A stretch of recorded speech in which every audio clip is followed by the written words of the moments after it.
Who would have guessed before last Sunday that Tulsa was ready to hold an inclusive prayer service in the biggest arena Tulsa has ever built?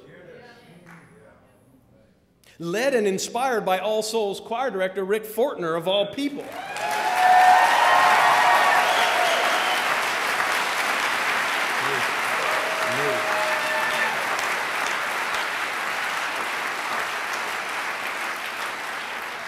And filled with the music and the spirit of Pastor David Smith and the All Soul and the New Dimensions. Whoa, whoa.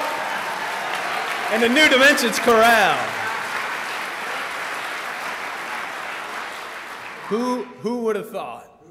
Who would have thought? Are you familiar with the old verse that the stone that the builders refused became the cornerstone?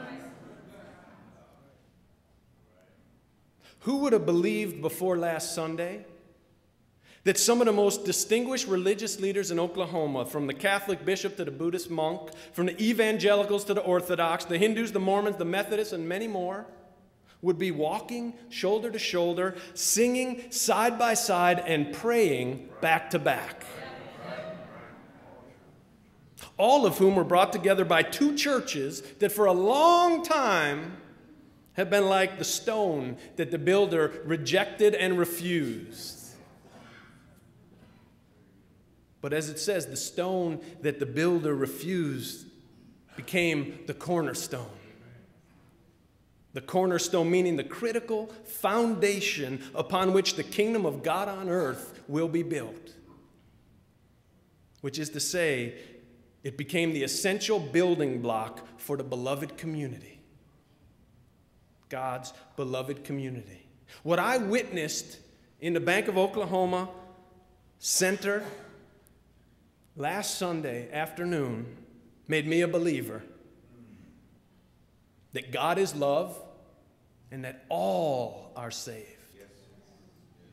Methodists and Mormons and Muslims, Jews and Jains and Jehovah's Witnesses, Buddhists and Baptists and brethren, Catholics and charismatics and congregationalists, evangelicals and Episcopalians, Sufis and Seventh-day Adventists, Christian scientists and regular scientists, Pentecostals and Presbyterians, Hasidic Jews, Hindus and UUs, UCC and Unity, all will rise in God's glory.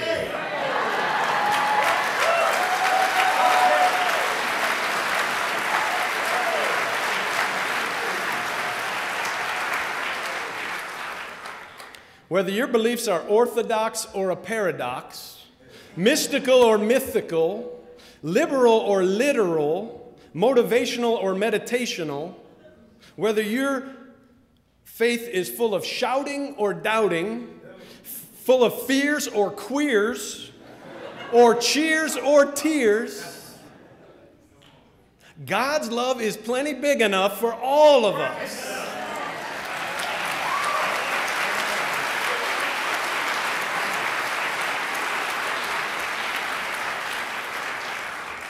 And that's the good news.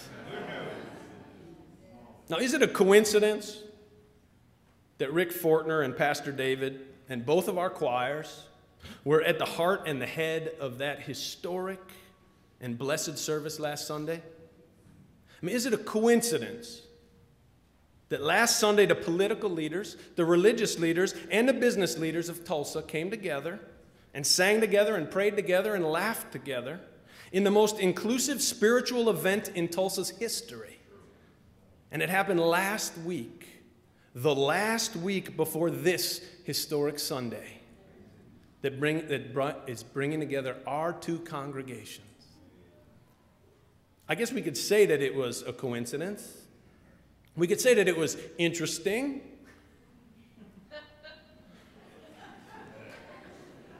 But I believe that that would be to underestimate the significance of what happened and what is happening in our world today.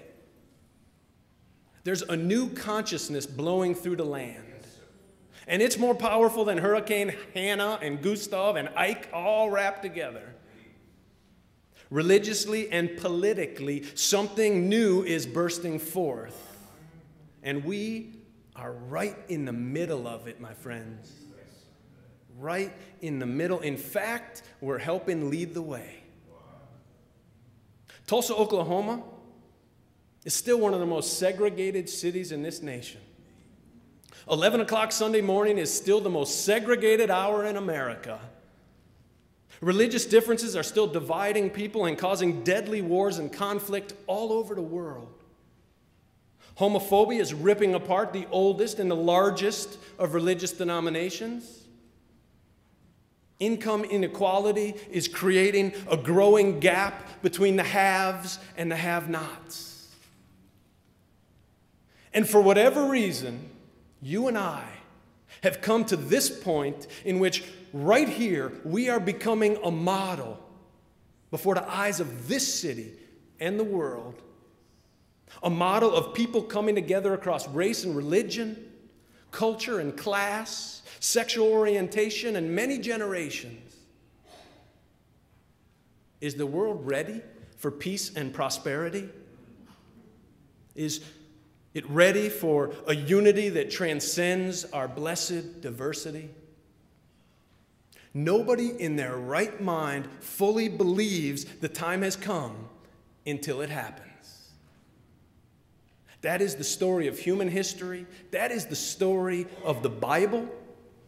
And that is the life that you and I, for some reason, are blessed to live. And it is the legacy that we have the opportunity to pass on to the next generations. It's not going to be easy. Nothing ever worth doing is easy. But let's build a new way together. The old way won't get us there. I need you.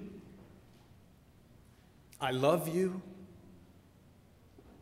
God bless you. Yes, we can.